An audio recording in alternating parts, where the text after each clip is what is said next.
Hello everyone, this is Madhuri Chaurasia in front of you. Welcome on our YouTube channel on English Learner. In this video, we are going to discuss the fourth use of would. यहाँ पे मैंने लिख के रखा है would have third. In previous video, I have discussed the first, second and third use of would. If you didn't watch that all video, then must go and first of all watch that all video. Then you can come here. It will really help you so much. So I would of course recommend you do not forget to watch this video till last. अगर आज तक आप लोगों ने rule से पढ़ा है, concept से जो भी आप लोगों ने रट्टा मार के पढ़ा है, तो मैं पूरी कोशिश करूँगी कि सिचुएशन के बेसिस पे मैं आप लोगों को समझाऊँ, ठीक है, ना कि कोई रूल रट्टा मरवा के। तो चलिए शुरू करती हूँ। इससे पहले मैं आप सभी के साथ एक सिचुएशन शेयर करना चाहती हूँ। एक सिचुएशन है, आप और मैं कहीं जा रहे थे, रास्ते में हुआ क्या ना, जाते जाते मैं तो थोड़ी सी गप्पेबाजी हूँ, मैं गप्पे कर रही थी, आप लोगों से मैं काफ़ी ज़्यादा गप्पे करने लगी। अब हुआ क्या ना कि जाते जाते इतना ज़्यादा मैं व्यस्त हो गई गप्पे मारने में, हाल चाल पूछने में, बताइए क्या है, सब ठीक है वगैरह वगैरह, मैं बहुत ज़्यादा व्यस्त हो गई। और हुआ क्या कि मेरा ध्यान ही नहीं गया। I didn't notice that there is a skin of banana which was lying down on the road. एक बनाना का छिलका, एक केला का छिलका है जो रोड पे गिरा हुआ है। कई बार अक्सर ऐसा होता है हमारे ज़िंदगी में, और मैंने ध्यान ही नहीं दिया। अनफॉर्चुनेटली हुआ क्या, मैं उस पर पैर रखी और धड़ाम से गिर गई। मैं धड़ाम से गिर गई। अब देखिए, मैंने आप लोगों को ऑलरेडी बताया है कि जैसे ही कोई काम ख़त्म हो जाता है उसको सेकेंड फॉर्म में कन्वर्ट कर दीजिएगा, सेकेंड फॉर्म उसका यूज़ कर दीजिएगा। तो आप उसको क्या बोलिएगा, मैं गिर गई, ठीक है, मैं गिर गई, आई फील डाउन, है ना, आई फील डाउन, यही होगा ना, मैं गिर गई। होप दैट कि सेंटेंसेस सही से दिख पा रहे होंगे आप लोगों को।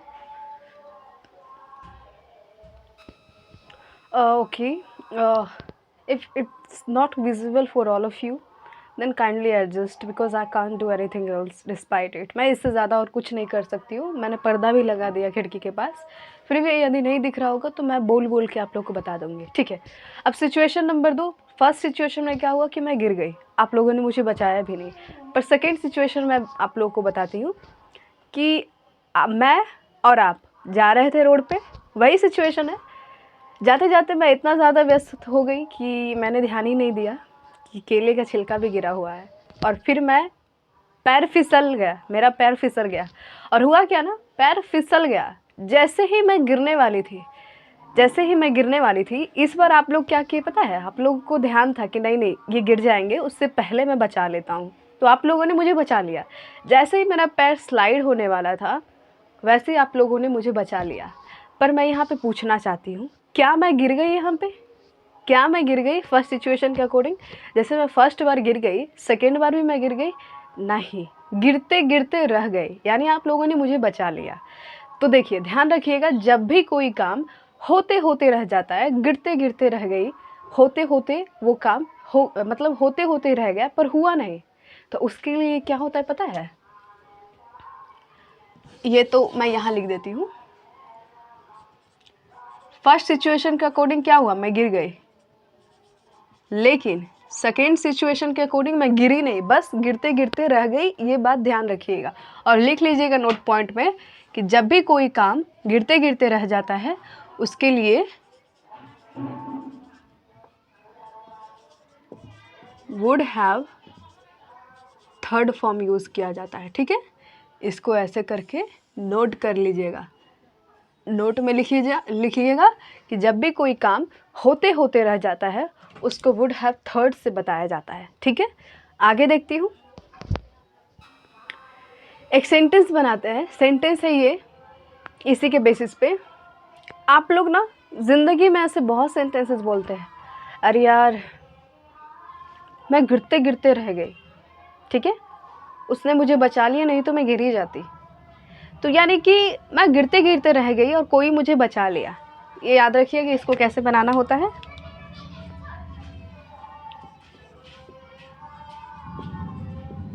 You have saved me, otherwise I would have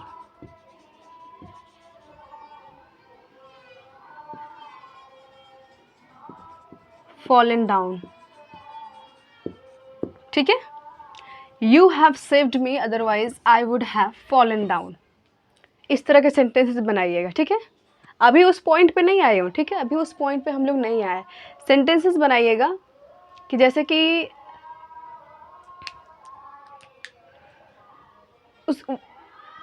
बहुत सारे हमारे लाइफ में इस तरह के सेंटेंसेस आता है, आप उसको बना सकते हैं। जैसे कि वह पढ़ते पढ़ते रह गई, नहीं तो वह पास हो जाती। ऐसा भी बोलते हैं ना कि अरे वो पढ़ते पढ़ते रह गई, उतना उसने खास पढ़ा नहीं, नहीं तो वो पास हो जाती। इस तरह के भी सेंटेंसेस हम लोग बोलते हैं। इसी पे एक और सिचुएशन मैं लेती हूँ। हम लोगों को तो पता ही है कि हमारे गली में कितने ज़्यादा झगड़ा होता है कि नहीं, खास करके इंडिया में। और वो सिनेमा से भी मस्त लगता है देखने में। होता क्या है ना कि हमारे पड़ोसी से ही झगड़ा होता है। सपोज दैट हमारे पड़ोसी से ही झगड़ा होता है। होता क्या है ना कि उसमें मेरी बहन होती है और कोई और होती है, वो दोनों झगड़ा करते हैं, ठीक है। अब मैं जाती हूँ और देखती हूँ कि वो लोग झगड़ा कर रहे हैं। अब होता क्या है कि पड़ोसी है ना, जो मेरी बहन को पीटने ही वाले थे, ठीक है, उससे पहले ही मैंने रोक लिया और मैंने बोला ये क्या कर रहे हैं, मेरी बहन को क्यों मार रहे हैं।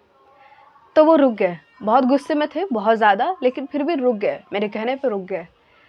यहाँ पे ध्यान दीजिएगा, क्या वो मारते मारते रह गए, है ना, ये काम हुआ नहीं, मारते मारते रुक गए। तो वही मैं समझाना चाहती हूँ, जब भी कोई काम होते होते रह जाता है तो उसको इस तरह से बनाइएगा। देखिए सेंटेंस बन सकता है, I have stopped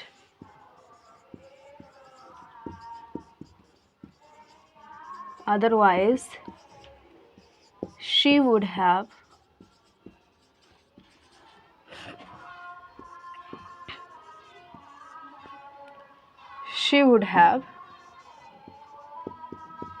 bitten, है ना। इस तरह से बनाइएगा,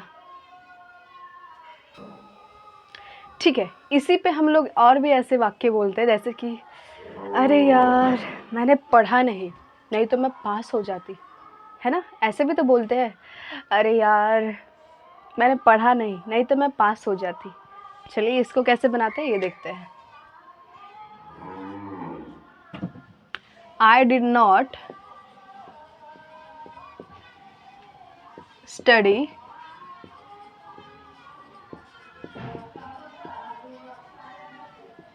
otherwise I would have passed।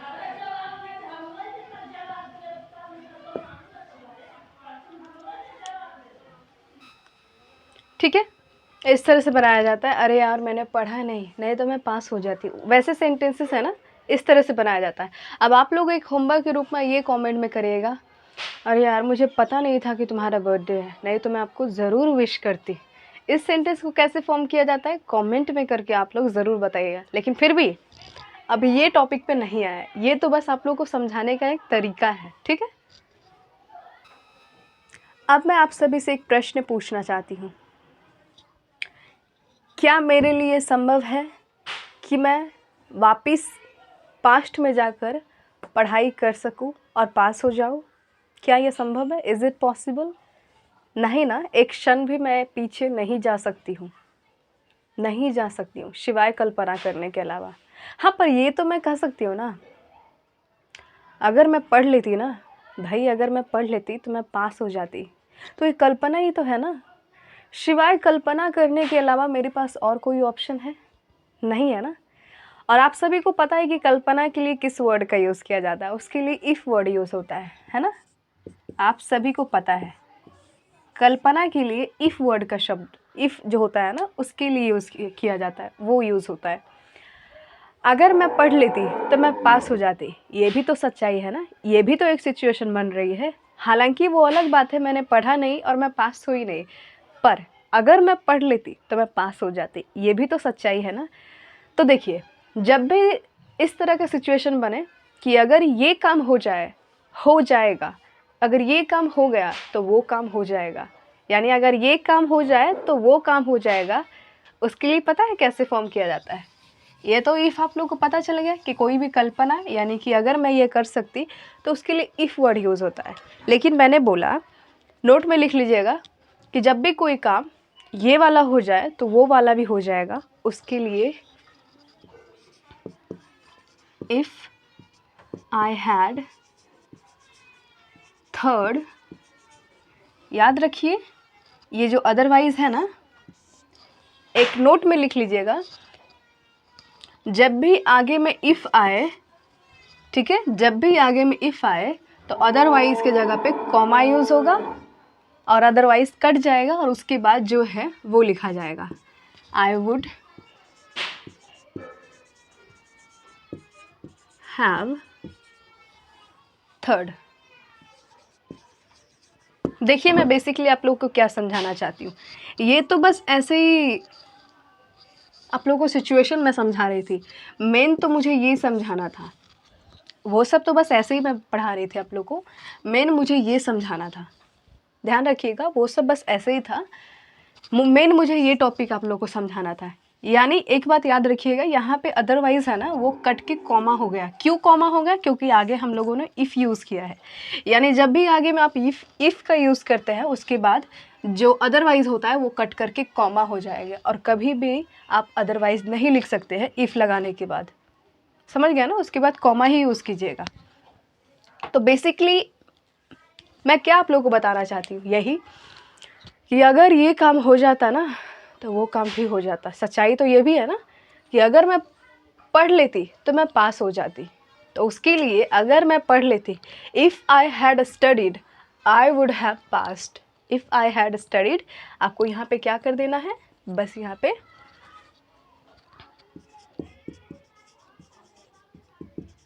Studied I would have passed हो जाएगा। अब भर भर के एग्जाम्पल मैं लिख लिख के आप लोगों को समझाती हूँ, बहुत मज़ा आएगा।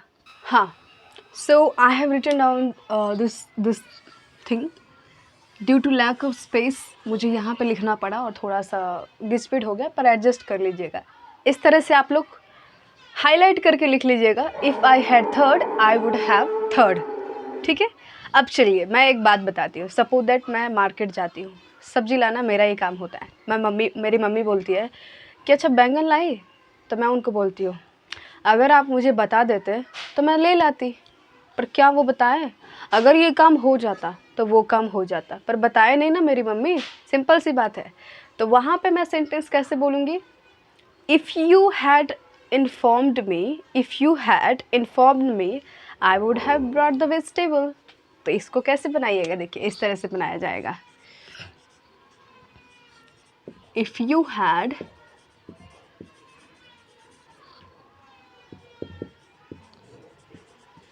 informed me I would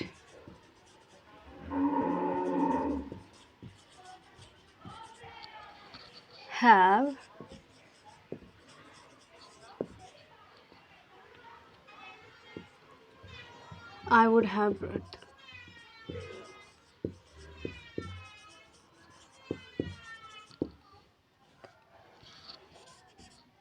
ये हो गया ना,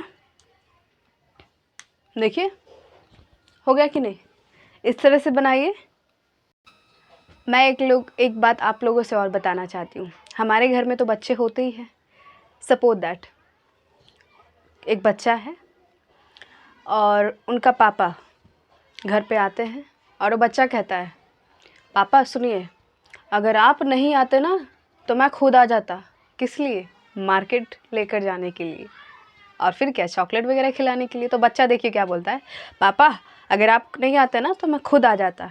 मुझे एक बात बताइए, अगर भारत के बच्चे बिना कोई ग्रामर, बिना कोई रूल, बिना कोई कॉन्सेप्ट, बिना कोई रट्टा मरवाए ये वाक्य बोल सकता है उसके मदर टंग में, तो क्या आप लोग लगता है आप लोगों को अंग्रेज के बच्चे नहीं बोलते होंगे? बोलते होंगे ना।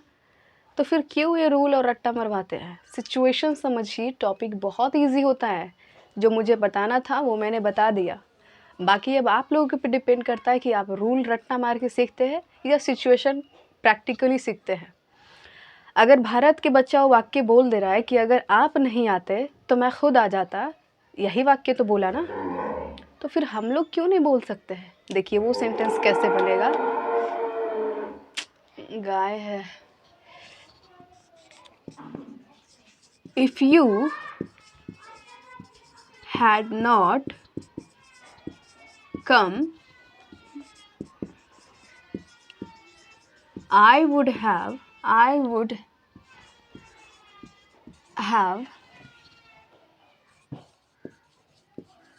come to you। आगे लिख लीजिए come to you। अगर आप नहीं आते तो मैं खुद आ जाता आपके पास। क्या वो बच्चा जो है 3 साल का, उसको कोई रूल कॉन्सेप्ट कोई रट्टा मरवाया गया? लेवल 1, लेवल 2, एडवांस, बेसिक, पता नहीं क्या क्या। अगर ऐसा अगर उस बच्चे को बोला जाता ना कि बेटा ये इफ़ है, ये सब्जेक्ट है, ये वर्ब का थर्ड फॉर्म है, हैड है, हेल्पिंग वर्ब है, एक कंडीशनल सेंटेंसेस है, ये कॉमा है, इस तरह से बोला जाता है, इस तरह के सेंटेंसेस। अगर आप नहीं आते तो मैं आ जाता। वो बच्चा कभी बोलता ही नहीं, कसम से वो बोलता है ये कौन सा बला है यार, मुझे नहीं बोलना है। बेसिकली मैं शुरू से आज तक यही आप लोगों को समझाते आ रही हूँ कि वैसे लोगों को पकड़िए, वैसे लोगों से सीखिए जो आप लोगों को सिचुएशनली प्रैक्टिकली सिखाते हैं, ना कि रूल कॉन्सेप्ट के नाम पे लेवल 1, लेवल 2, रूल 1, रूल 2 ऐसे करके पढ़ाते हैं। यही समझाना चाहती हूँ। उम्मीद करती हूँ कि आप लोगों को टॉपिक पसंद आया होगा। आप लोग 2-2 सेंटेंसेस बनाइएगा, एक उस पे जो मैंने बताया था, ठीक है, जो I did not study otherwise I would have passed. आप एक सेंटेंस बनाइएगा उस पर, मैंने पढ़ा नहीं वरना मैं पास हो जाती, उस पर। और एक बनाइएगा, अगर मैं पढ़ लेती तो मैं पास हो जाती, अगर मैं पढ़ लेती तो मैं पास हो जाती। एक ये बताइएगा, आपने बताया नहीं, नहीं तो मैं आपको विश कर देती। और एक बताइएगा, अगर आप बताते तो मैं आपको विश करती। ये दोनों ही सेंटेंसेस आप लोग कमेंट में करके लिख लीजिएगा, मुझे समझ में आ जाएगा कि आपको टॉपिक सही से समझ में आया। और अगर वीडियो अच्छा लगा होगा तो बस अपने तक ना रखें। If possible for you then do not forget to share among your friends as well, so वो लोग भी ये फ़ायदा उठा सके और अच्छे से सीख पाए। मैं फिर मिलती हूँ एक बार, तब तक के लिए नमस्कार। अपना ख्याल रखें और अपने सपनों का भी। बाय।